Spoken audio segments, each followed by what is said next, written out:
15 વર્ષથી પાલેજમાં જૂના અને જાણીતા computer, laptop, CCTV camera service, printer repairing તેમજ નવા અને જૂના કોમ્પ્યુટર લે-વેચ કરનાર. એડમિશન ફોર્મ તેમજ તમામ સરકારી ફોર્મ ઓનલાઈન ભરી આપવામાં આવશે. જંબુસર નગરમાં વીજ કંપની દ્વારા વીજ ચેકિંગ હાથ ધરવામાં આવ્યું.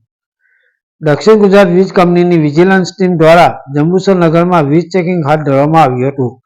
જંબુસર નગરમાં વહેલી સવારે લોકો મીઠી નીંદર માણી રહ્યા હતા ત્યારે દક્ષિણ ગુજરાત વીજ કંપનીની વિજિલન્સ ટીમની સાથે પોલીસની અલગ અલગ ટીમો બનાવી જંબુસર નગરમાં અનેક વિસ્તારોમાં વીજ ચેકિંગ હાથ ધરવામાં આવ્યું હતું. જેમાં વીજ કંપની સાથે પોલીસના જવાનો સાથે police inspector, police sub inspector સહિતના અધિકારીઓ પણ બંદોબસ્તમાં જોડાયા હતા. પાલેજ ટાઈમ્સ, ભરૂચ.